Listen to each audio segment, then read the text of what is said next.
James and the Giant Peach, Chapter 4. James Henry Trotter stood there clutching the bag and staring at the old man.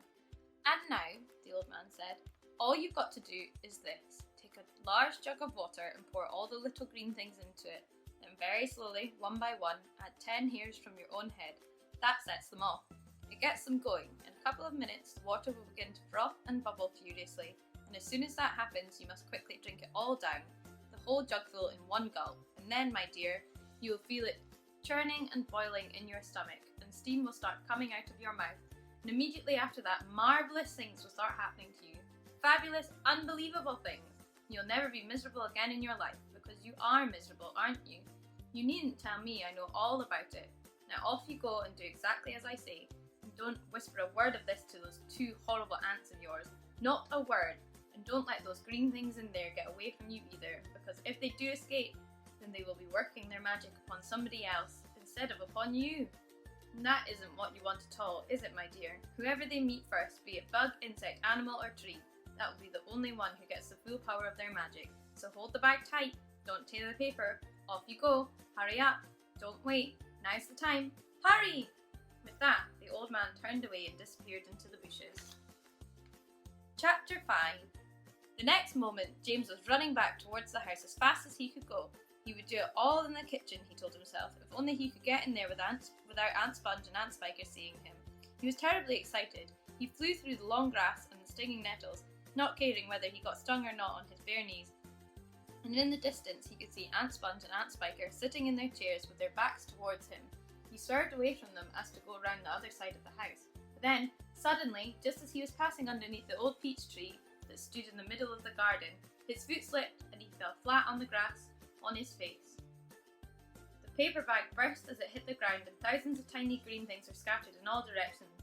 James immediately picked himself up onto his hands and knees and started searching around for his precious treasures. But what was this? They were all sinking into the soil. You could actually see them wriggling and twisting as they burrowed their way downward into the hard earth, and at once he reached out a hand to pick some of them up before it was too late. But they disappeared right under his fingers. He went after some others, and the same thing happened. He began scrambling around frantically in an effort to catch hold of those that were left, but they were too quick for him. Each time the tips of his fingers were just about to touch them, they vanished into the earth, and soon, in the space of only a few seconds, every single one of them had gone. James felt like crying. He would never get them back now. They were lost, lost forever. But where had they gone to, and why in the world had they been so eager to push down in the earth like that? What were they after? There was nothing down there, except the roots of the old peach tree and a whole lot of earthworms and centipedes and insects living in the soil. But what was it that old man had said? Whoever they meet first, be it bug, insect, animal or tree, that will be the one who gets the full power of their magic. Good heavens, thought James. What's going to happen in that case if they do meet with an earthworm or a centipede or a spider? And what if they go into the roots of that peach tree? "Get up at once, you lazy little beast!"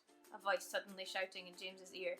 James glanced up and saw Aunt Spiker standing over him, grim and tall and bony, glaring at him through her steel-rimmed spectacles. "Get back over there immediately and finish chopping up those logs," she ordered. Aunt Sponge, fat and pulpy as a jellyfish, came waddling up behind her sister to see what was going on.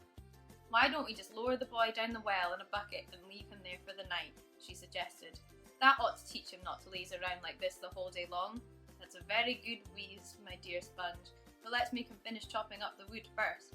Be off with you at once, you hideous brat, and do some work." Slowly, sadly, poor James got up off the ground and went back to the wood pile.